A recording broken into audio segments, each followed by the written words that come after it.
Bago tayo magpatuloy, shoutout muna sa ating mga masugid na sumusubaybay, Nantoy TV, Charlie Carillo, Wani Huangao, at Carlos Cañiti, maraming salamat po sa inyo.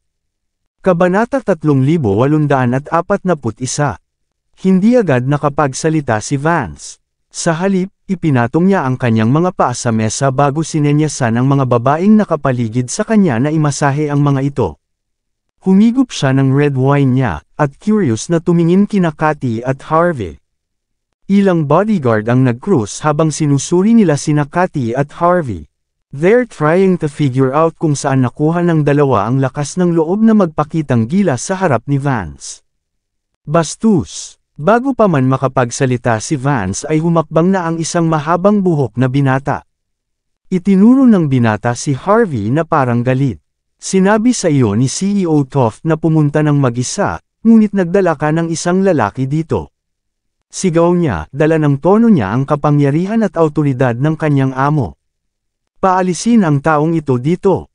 Kung hindi, huwag mo kaming sisihin sa mga sumunod na mangyari. Ang mga kaibigan ng lalaki ay tumawa at tumayo, na pinag-uutos ang kanilang mga daliri. Lubos silang nakahanda na tapusin si Harvey kung hindi siya aalis. Casual silang sinulyapan ni Harvey bago binigyan ng isang matamis na ngiti. Mukhang walang sino man dito ang nagbabalak na makipag-usap sa iyo tungkol sa iyong negosyo. Karapat-dapat talaga akong ma-hire, tama ba? Dapat ba tayong lumuhad kay Van sa harap niya pagkatapos nito? Naiinis na sabi ni Cathy sa kanila. Iiwan ko ito sa iyo. After seeing Cathy and Harvey acting lovely-dovey, ang binata ay nakaramdam ng labis na kahihiyan, at agad na nagalit. Anong sinasabi mo, bakla? Tinatawag mo ang pangalan ni CEO Toft na parang walang nangyari. May death wish ka ba? Baliin ang kanyang mga paa at itapon siya dito. Si Lara at ang iba pa ay masayang nanood ng palabas habang ang tatlong gwardya ay nagtaas ng manggas at humakbang pasulong. Dinampot din ng binata ang isang bote ng beer sa mesa. Ang magagandang babae ay sumandal sa kanilang mga lalaki pagkatapos makita ang tanawin. Pakiramdam nila ay ligtas sila sa mga bisig ng kanilang kapareha. Akala nilang lahat ay sinayang ni Cathy ang kanyang magandang mukha. Bakit niya ginawa sa sarili niyang lalaki na marunong lang magpakitang gilas? Pinahiya niya ang lahat ng babae sa South Sea. Ano ang silbi ng pagdala ng babaeng ito dito? Mas mabuti kung wala siyang makuha kahit sino. Tahimik na tumingin si Cathy kay Vance. Sigurado ka bang ayaw mo munang magsalita? Malamang na magsisi ka sa lalong madaling panahon. Magsisisi. Tumingin si Vance kay Cathy ng matalim na tingin ng magtama ang mga mata nito. Wala ang salitang iyon sa aking diksyonaryo. At saka, sinabi ko na sa iyo. Mas mabuting ipakita mo ang iyong sinseridad kung gusto mong ibalik ang iyong pera. Gayunpaman, tingnan mo ngayon. Hindi mo man lang nakita ang bahaging iyon. Hindi lang iyan, naririto ka na ang dahilan ng lahat ng problemang ito. Hindi mo ako nirerespeto, pero dahil napakaganda mo, bibigyan kita ng pagkakataon. Samahan mo ako magdamag, lumuhad ka at dilaan mo ang aking mga daliri sa paa. Isa sa alang-alang ko na ibalik ang iyong pera pagkatapos nito. Hamalakhak si Vance, na may malakas na amoy ng alak na nanggagaling sa kanyang bibig, tinuro niya si Harvey. Kung hindi, hindi lang ikaw. Ang ginang dito ay kakaklod ka rin kasama mo. Simula noong sinabi ko iyon, kahit na ang mga Diyos ay hindi na makakapagligtas sa iyo ngayon. Pinikit ni Vance ang kanyang mga mata habang tiningnan niya si Harvey ng mapanuksong ekspresyon. Umakto siya na parang nakatingin sa isang patay. Bago pa makasagot si Cathy ay ngumiti na si Harvey at sinabing, sa tingin mo ba ay may karapatan kang baliin ang mga paa ko dito? Ano ang ibig niyang sabihin doon? Binaril siya ni Lara at ng iba pang mga dilag sa mga nakakainis na ekspresyon nang marinig ang mga salitang iyon. Ang tanga talaga ng babaeng ito. Sino siya sa tingin niya? Dapat may death wish siyang magpakita sa harap ni Vance. Huwag mo kaming sisihin kapag gusto mong mamatay mag-isa, anak. Malamig na tumawa ang naunang binata. Itinaas niya ang bote ng beer sa kamay at ginamit para ituro si Harvey. Hulihin niyo siya, kanyang utos. Nagtawanan at sumugod ang tatlong bodyguard, at handang baliin ang bawat paa ni Harvey. Nang malapit na sila, bigla silang nakaramdam ng panganib. Bago pa man sila magkaroon ng pagkakataong makapag-react ay iniswing na ni Harvey ang palad niya. Hindi maigalaw ng taong nasa harapan ang kanyang katawan ng sapat upang makaiwas sa pag-atake. Sampal, pinalipad ang bodyguard at naging itim ang kanyang paningin, at napasandal siya sa pader bago tuluyang bumagsak. Kasabay nito, muling ibinaba ni Harvey ang kanyang palad. Ang natitirang dalawang bodyguard ay pinalipad din, ni isa man sa kanila ay hindi makagapang pabalik mula sa lupa pagkatapos nilang himatayin. Nagulat talaga si Lara at ang iba pang magagandang babae. Nagsisigawan sila, puno ng takot. Ang iyong mga tao ay hindi mahusay, CEO Toft. Naglabas ng tisyo si Harvey sa mesa at mahinahong pinunasan ang mga daliri. Natahimik ang mga tao habang nakatitig kay Harvey, at hindi mapigilan ng mga mukha nila ang pagkibot. Hindi nila akalain na ang isang ordinaryong mukhang lalaki na tulad ni Harvey ay magkakaroon ng ganito kalaking kapangyarihan. No wonder na naglakas loob si Katie na gumawa ng ganito kahit si Harvey lang ang nasa tabi niya. Gayunpaman, ang pagkabigla ay pansamantala lamang. Pagkatapos ng lahat, gaano man kalakas ang isang tao, hindi sila makakalaban sa kayamanan at awtoridad. Ang South Sea ay ganoon din. Nang matauhan si Lara ay huminga siya ng malalim. Patay na siguro ang batang ito. Tiyak na may problema din ang asong iyon. Mapait ang ekspresyon ng mukha ni Lara nang makita si Katie.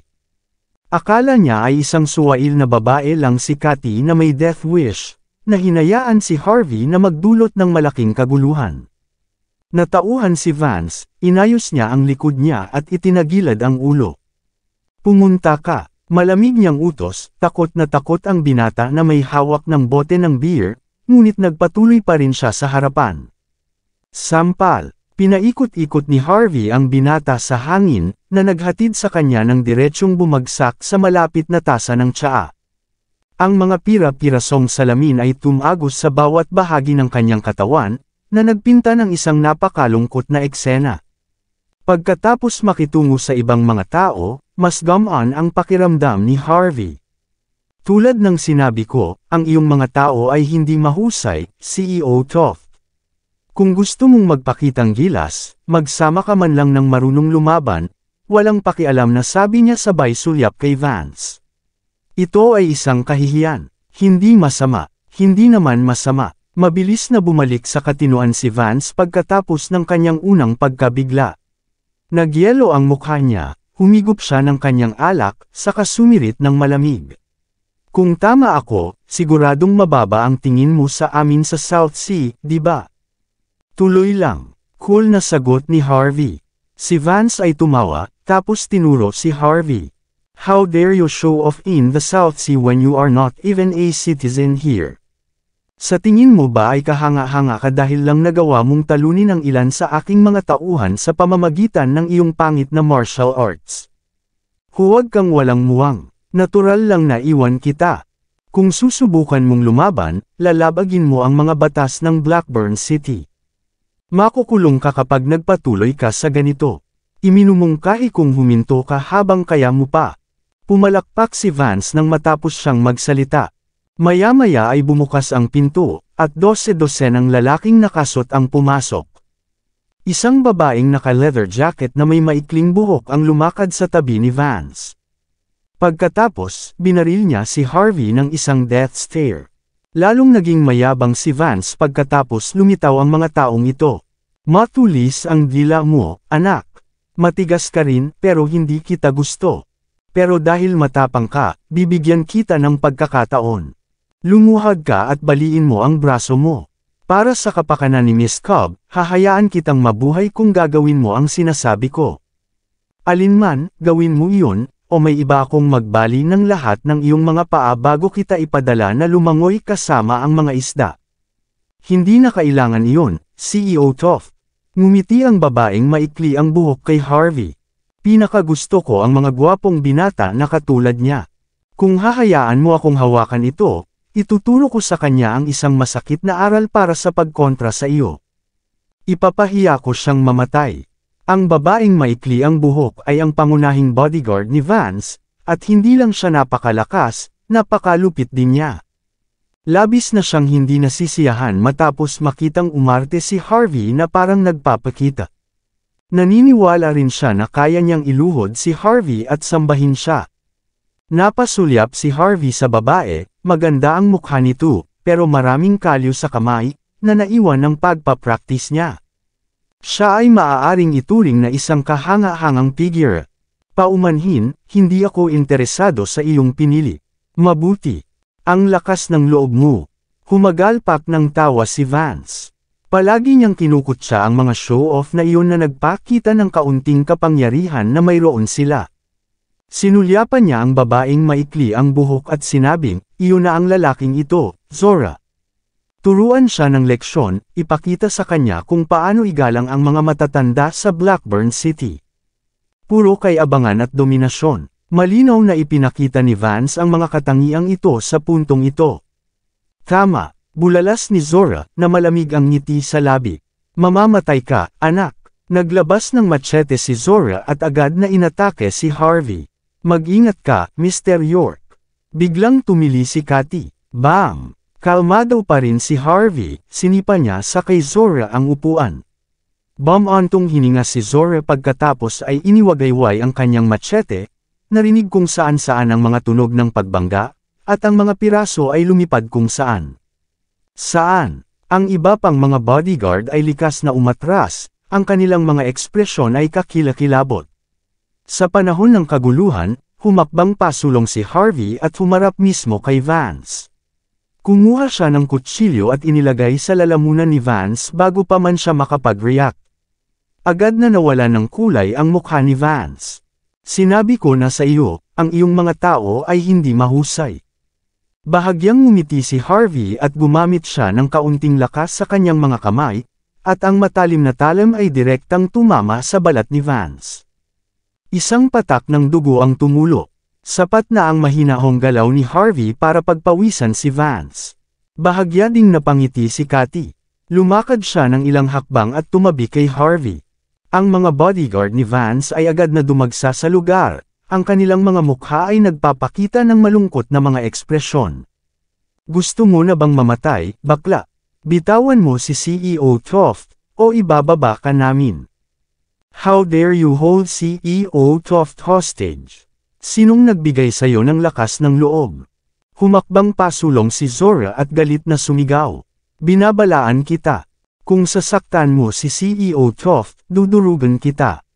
Kung nasaktan ko siya. Itinapat ni Harvey ang likod ng kanyang kamay sa mukha ni Vance. Ito ba ay binibilang? Sampal. Paano ito? O ito? Naglagay si Harvey ng kaunting lakas sa kanyang kamay, isang buhok na lang ang natitira bago maputol ng talam ang isang art area. Halika, patayin mo na ako. Unahin ko muna siya kung gagawin mo. Kinagat ni Zora ang kanyang mga ngipin at ang kanyang mga mata ay kumibot, at wala siyang choice kundi tumigil sa paggalaw. Malungkot ang mukha niya. Babayaran kita kung patuloy mong gagawin ito kay CEO Toft. Enough talk. Lumayo ka. Tinapik ni Harvey ang mukha ni Vance ng kalmadong tingin, kahit na napapalibutan siya ng maraming tao na may hawak na baril. Lahat ba kayo may balak na takutin ako? Ano ang mangyayari kung hindi ko sinasadyang mapatay si CEO Toft dahil sa inyo? Hindi ito malulutas. Lahat kayo dapat umatras na lang. Naintindihan niyo ba ako? Naiirita si Zora at ang kanyang mga bodyguard, ngunit napa-address pa rin sila ng ilang hakbang.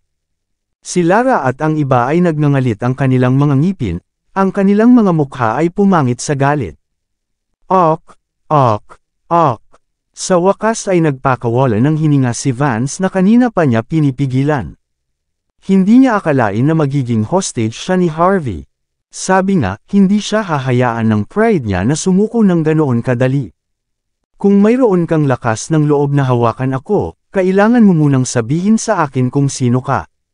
Sino ako? Tumawa siya. Ako si Harvey. Turista lang ako dito. Turista. Siyempre, ito ang unang beses na narinig ni Vance ang pangalan. Tatandaan ko ang pangalan na iyon.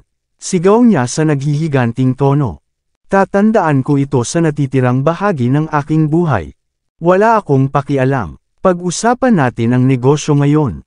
Ngumiti siya. Pumunta kami dito para sa isang simpleng layunin. Ibalik mo ang perang hiniram mo, at aalis na kami. Bayaran mo ang utang mo. Lahat tayo ay makatuwirang tao dito. Hanggat gagawin mo iyon, siguradong hindi ka namin sasaktan, di ba? $150 milyong. Malamig na tawa ni Vance. Gusto mo ng pera sa akin? Imposible. Patayin mo na lang ako kapag galit ka. Kung tumili ako, magiging duwag ako. Ngunit tandaan mo, hindi ka makakalabas dito ng buhay kahit patay na ako. Talagang ilalabas ka ng mga nasasakupan ko. Ang lahat ng iyong mga ninuno ay huhukayin at ang kanilang mga katawan ay susunugan hanggang sa malutong. Sigurado si Vance na hindi siya papatayin ni Harvey para sa pera. Sa makatuwid, siya ay ganap na walang takot. Maraming salamat sa lahat ng sumusubaybay. Please subscribe and follow my YouTube and Facebook channel, Pilipino Novel. Maraming salamat po. Kabanata 3845. Napangiti ng mahina si Harvey. To be honest, hindi ako makakalmot ng mga subordinate mo. Wala kang magagawa, kahit kasama sila dito. Hayaan mo si CEO Toft at kalabanan mo ako kung maglakas loob ka. Galit na sigaw ni Zora nang makita ang supladong tingin ni Harvey. Gagawin ko ang aking apelyido na katulad ng sa iyo kung mabubuhay ka dito. Sobrang sama ng loob niya. Matatag siyang naniniwala na siya ang eksperto sa henerasyong ito, at magiging madali para sa kanya na talunin si Harvey. Gayunpaman, hindi niya inasahan na si Harvey ay magiging napakasama upang kunin si Vance bilang hostage, na pinilit siyang mag-alinlangan. Kung hindi yun ang kaso, sigurado siyang namatay na si Harvey ng daan-daang beses. Ngumisi si Harvey kay Zora. Huwag kang mag-alala, laging may pagkakataon. Ngunit kapag nakita mo ito, mas mahusay na hindi mo ito pagsisihan. Hihihi, humalaklak si Zora sa pang-aalipusta, na para bang anumang segundo ay baka sakalin niya si Harvey hanggang mamatay. Hindi pinansin ni Harvey si Zora, at tahimik na tumingin kay Vance. Tinatanong kita ulit dito, ibabalik mo ba ang pera o hindi? Ano sa tingin mo? Humagalpak ng tawa si Vance. Bakit ako dapat? Patayin mo na lang ako kung maglakas loob ka. Mabuti. Ngumisi si Harvey, at dinampot niya ang bote ng beer sa mesa at diretsyong inihampas sa ulo ni Vance. Oh, narinig ang hiyaw ng sakit. Hindi inaasahan ni Vance na magiging ganito kalupit si Harvey na kumilos.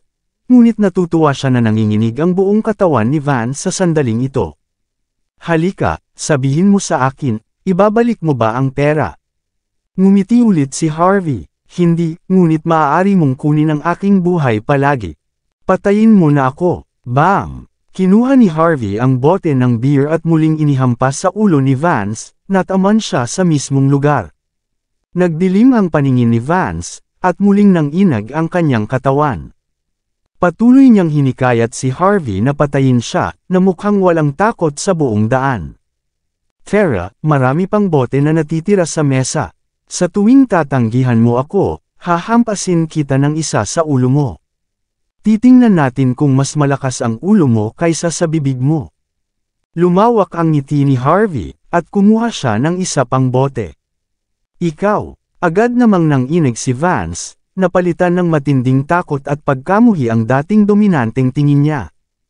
Alam niya na kung patuloy siyang gumagala, hindi magdadalawang isip si Harvey na ihampas pa ang mga bote ng beer sa kanyang ulo. Natakot siya, matapos huminga ng malalim, binaril niya si Harvey ng malamig na tingin at umungol. Maaari kong ibigay sa iyo ang pera, ngunit ito ay kabilang sa Blackburn City Martial Arts Alliance. Maglakas loob ka bang kunin? Enough talk. Kung ibibigay mo, tatanggapin ko. Tinapik ni Harvey ang mukha ni Vance bago siya hinawakan at inayos ang kwelyo nito. Ipapadala mo ba ang pera o magbabayad sa pamamagitan ng tseke? Makalipas ang ilang minuto, lumabas ng pinto si Cathy na may dalang tseke na $150 milyong. Maya-maya ay pinakawalan ni Harvey si Vance. Nang makalaya na si Vance mula sa pagkakahawak ni Harvey, nagngangalit siya at galit na itinuro si Harvey. Mabilis. Patayin siya ngayon na. Nagyayelo ang ekspresyon si Zora habang sinuntok niya mismo si Harvey at ibinaba ang kanyang machete sa isang iglap. Bang! Bago pa matamaan siya ni Zora, sinipan ni Harvey ang bote ng beer sa lupa. Pagkatapos ay kinuha niya ang bote at binasag sa kanyang ulo. Agad na pinalipad si Zora, sumisigaw sa matinding paghihirap. Laking gulat ng karamihan, at walang nag-expect na magiging ganito kagaling si Harvey.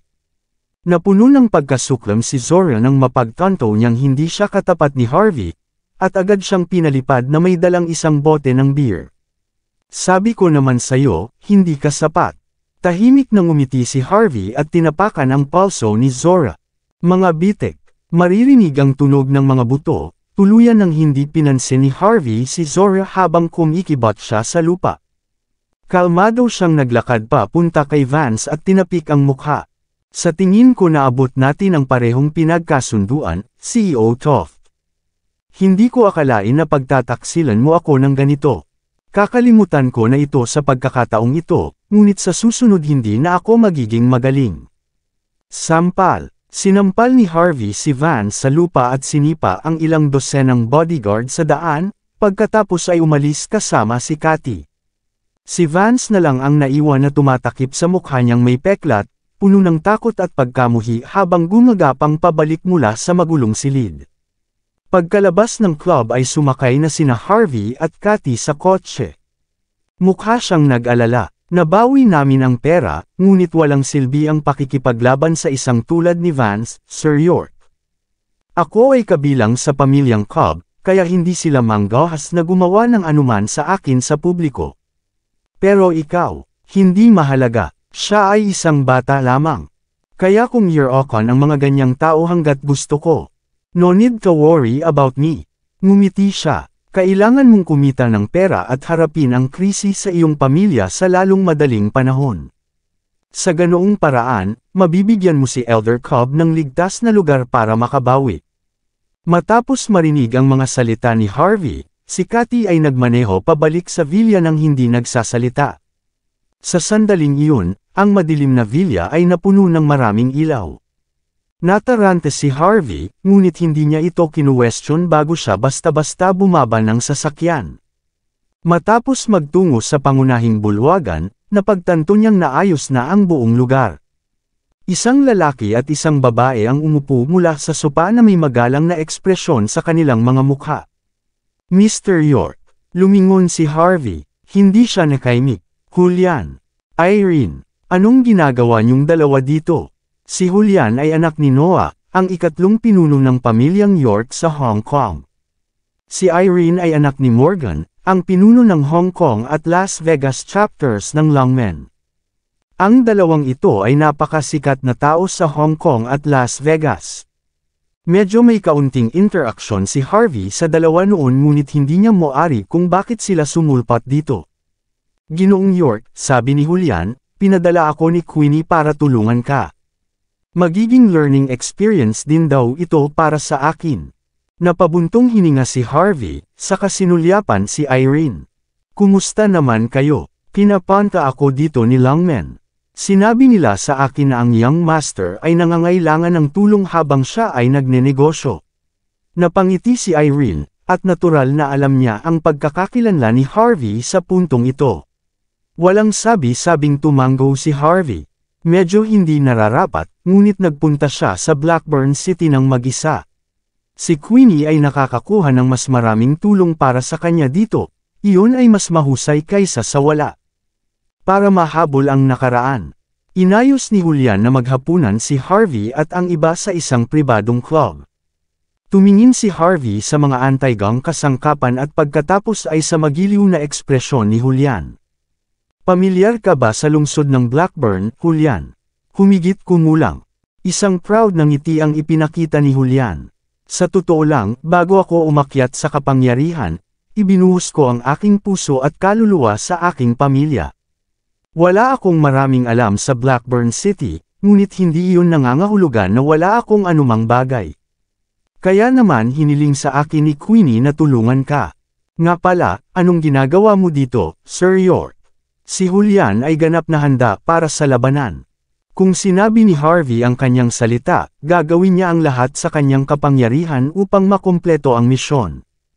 Tumango si Harvey, ngumiti siya ng mahina habang casual na kumukuha ng tuhog na puno ng lokal na delicacy. Hindi naman masyado. Nagpunta ako rito para iligtas si Dean Cobb matapos siyang bugbugin ni Julio, ang Indian Demon Monk. Nandito ako para siguraduhin buhay siya at ligtas. At saka, kailangan kong makita kung mapapatatag ni Cathy Cobb ang sitwasyon ng pamilya Cobb. Tutulungan ko siya kung kailangan niya. Matapos marinig ang sinabi ni Harvey, nagkatinginan sina Julian at Irene. Saglit na nag-alinlangan si Irene bago nagtanong. Sigurado ka bang gusto mong makisali sa pamilyang Cobb, Sir York? Ganyan ba kahirap hawakan ang mga affairs nila? Kumunot ang noo ni Harvey. Tumango si Julian. May isang bagay na hindi mo alam, Sir York. Ang pamilyang Cobb ay isa sa 3 dakilang pamilya sa Timog Silangan, ngunit sila ay patuloy na bumababa at nabubulok. Bago bumalik si Dean, ang pamilya Cobb ay humihina na. Maraming tao na may mataas na katayuan sa loob ng manor ng pinuno ang namatay. Dahil doon, wala silang lakas para ipagtanggol ang sarili nila. Ang pangalawa at pangatlong bahay ay may suporta ng mga kilalang tao. Ang magkabilang panig ay lumaban sa isa't isa. Nakontrol ng pagdating ni Dean ang sitwasyon, ngunit ang pinuno ng bahay ay hamina. Nakuha ni Dean ang ilan sa mga ari-arian ng pamilya, ngunit si Julio ay nagpakita kaagad pagkatapos. Nawalan ng malay si Dean, at ang pamilya Cobb ay nahulog muli sa kaguluhan. Kahit na bumalik siya ngayon, mas mahirapan pa rin siya. Sa madaling salita, hindi magiging madali para sa iyo na kontrolin ang sitwasyon, Sir York. Dahil ang iba pang 2 pangunahing pamilya ng South Sea, kasama ang Blackburn City Martial Arts Alliance, ay kasangkot sa ikalawa at ikatlong bahay. If you really involve yourself. May mapait na ekspresyon sa mukha ni Julian. Iba ang mga tao rito, Sir York, sabi ni Irene. Mabuti man o masama, palagi tayong may bottom line. Gayunpaman, gagawin ng mga tao ng Blackburn City ang lahat para sa kanilang sariling kapakinabangan. Sa madaling salita, malalagay ka sa panganib kung susubukan mong tulungan si Leader Cobb.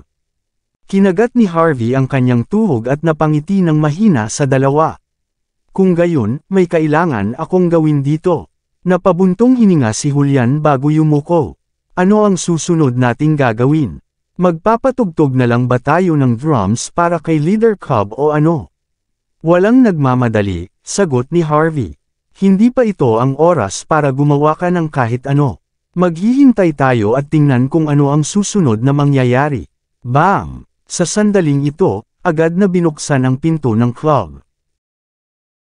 Isang dalagang nakaitim na Chanel dress ang natapilok bago bumagsak sa harap mismo ni Harvey.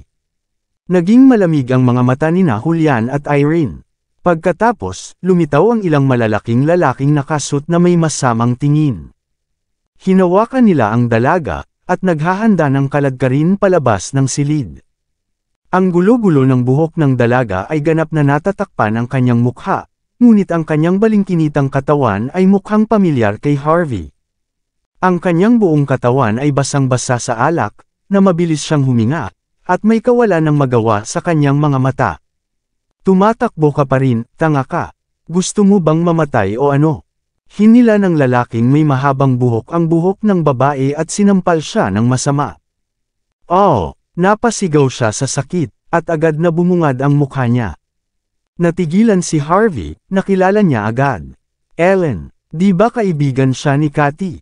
Binigyan ka na niyang Master Lee ng alak bilang paggalang. How dare you be such a show-off? Sabi mo light drinker ka. Tinanggihan mo siya kahit na binigyan ka niya ng 1.5 milyon pagkatapos ng lahat ng ito. Mas alam mo kung ano ang makakabuti para sa iyo. O ibababa muna namin kayo. Patuloy na sinampal ng mahabang buhok si Ellen habang umaagos ang dugo sa kanyang bibig. Sobrang umiikot ang ulo ni Ellen kaya malapit na siyang mawala ng malay. Bam! Ibinaon ng lalaki ang kanyang tuhod sa tiyan ni Ellen, at huminga siya ng malalim bago tumawa ng masama. Tumahimik ka, huwag sayangin ang aming enerhiya. Binuhat muli ng ilan sa kanila si Ellen bago kinaladkad palabas ng kwarto. Itinuro ng mahabang buhok si Harvey at ang iba pa, tandaan. Wala kayong nakita lahat, papatayin ko kayong lahat kapag pinag-usapan ninyo ito.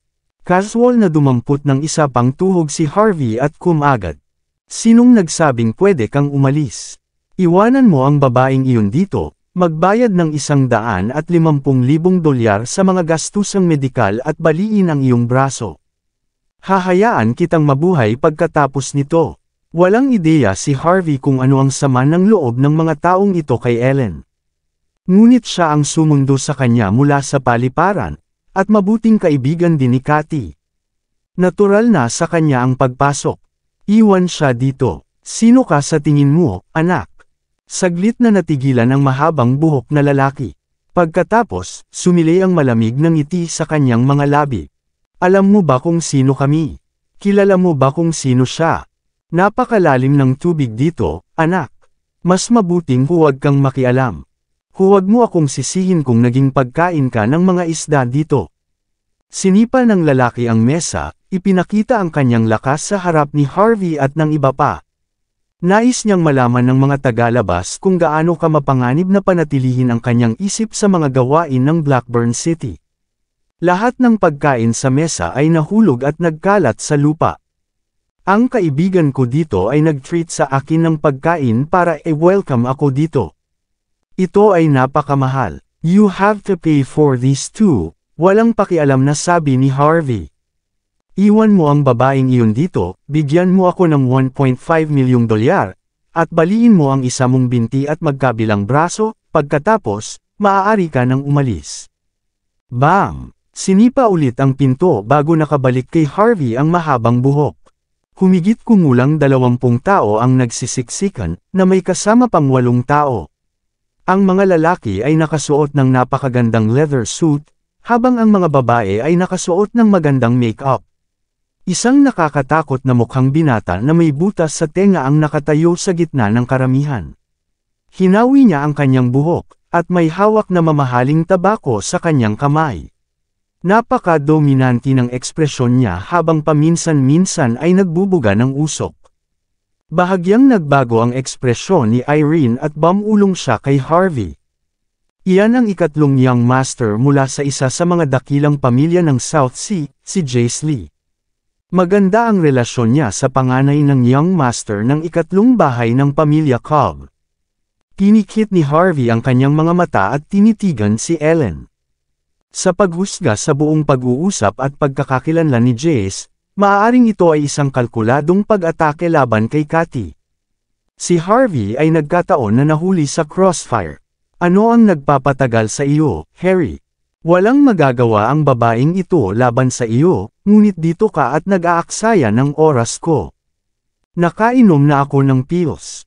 Gusto ko siyang sapakin ng husto. Damn it! Sinipa ni Jace ang mahabang buhok na lalaki sa lupa, at mukhang lasing na lasing. Bakit ang bagal mo? Gusto mo na bang mamatay? Patawad, young Master Lee. Kasalanan ko lahat ito. Sorry sa pagsira ng kasiyahan mo. Nanginginig si Harry sa takot. Hindi naman sa gusto kitang pigilan, young Master Lee. Ang tagalabas na ito ay nakikipag-away sa amin. Hindi lang nila hinihiling na iwanan namin si Ellen, gusto din nilang magbayad tayo ng $1.5 milyon, at lumuhod at baliin ang aming mga paa. Natigilan si Jace matapos marinig ang mga salitang iyon. Inangat niya ang ulo niya at malamig na tumawa kay Harvey. Oh, tapos, kailan pa napunta sa Blackburn City ang ganitong pagpapakitang gilas?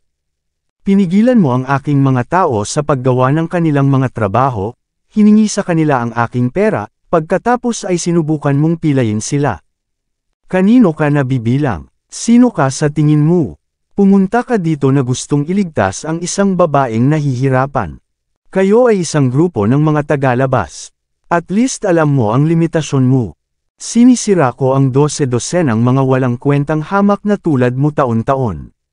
Sa Blackburn City, tinawag ko ang lahat ng mga shot.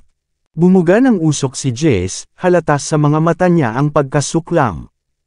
Itinuring na niya si Harvey bilang isang hangal na tagalabas.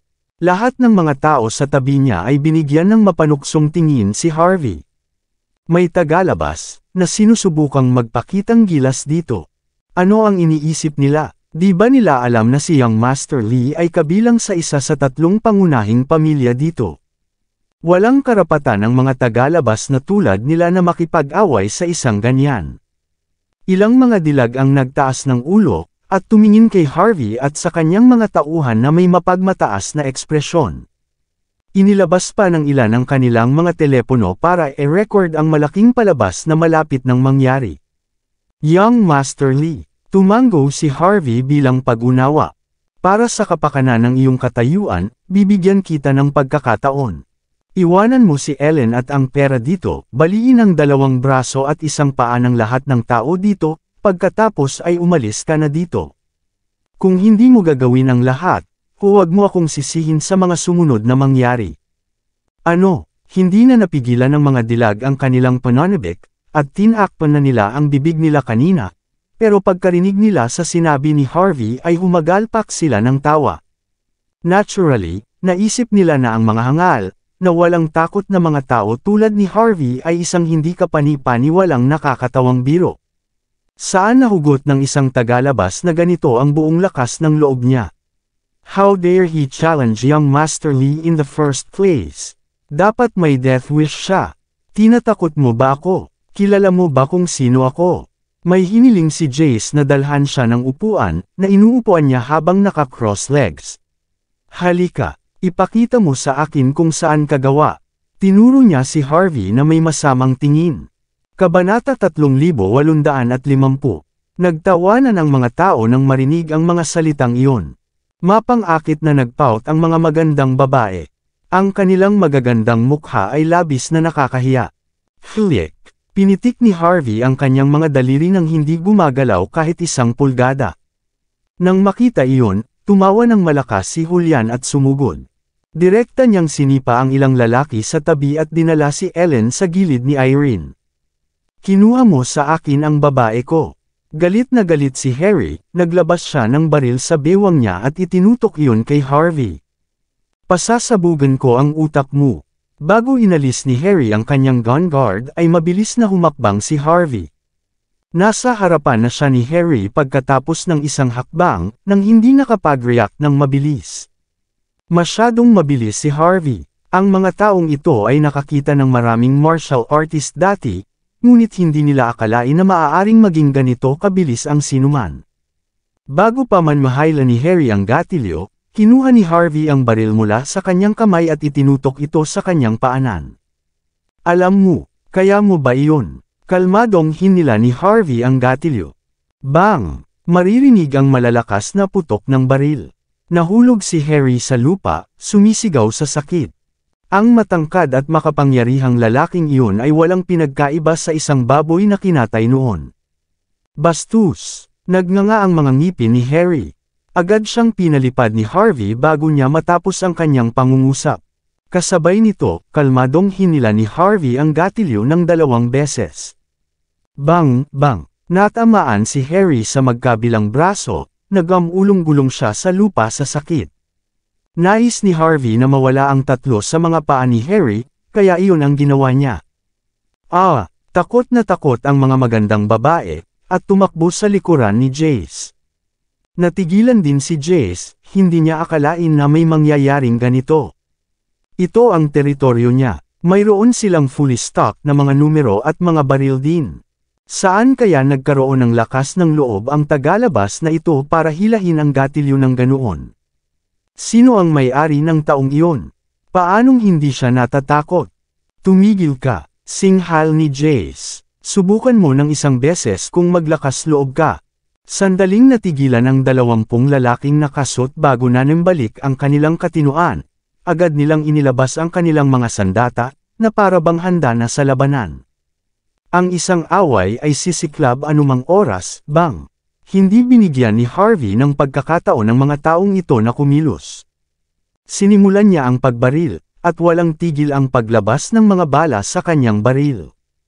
Ang mga taong nakatayo sa harapan ay nakaramdam ng matinding pananakit sa kanilang mga tuhod bago sila bumagsak sa lupa. Sa gitna ng kaguluhan, humakbang si Harvey papunta kay Jace. Nararamdaman ni Jace ang panganib sa sandaling makita niya si Harvey na sumusulong. Likas niyang sinubukang umatras, ngunit nasa tabi na niya si Harvey bago pa man siya makatayo. Itinutok ni Harvey ang baril sa ulo ni Jace. Napalitan ng nakakatakot na ekspresyon ang mukha ni Jace. Hindi siya makatayo, at hindi rin siya umupo, wala siyang choice kundi ang matigilan. Napa-atras ang mga dilag habang namumutla ang mukha ng mga lalaki. Wala akong pera, young Master Lee. Bakit mo gustong umalis? Ngumiti ng matamis si Harvey. Pagkatapos, tinapik niya ang mukha ni Jace. Namula ang mukha ni Jace sa gulat, at sinamaan niya ng tingin si Harvey. Gusto mo talagang gawin ito sa akin, bastard? Siya nagngangalit sa pamamagitan ng pagkagat ng kanyang ngipin. Naisip mo na ba ang mga kahihinatnan ng paggawa nito? Marahil hindi ito ang unang pagkakataon na narinig ko ito ngayon. Inis na ungol ni Harvey. Pagkatapos ay ibinaba niya ang likod ng kanyang palad patungo sa mukha ni Jace. So paano kung gagawin ko pa rin?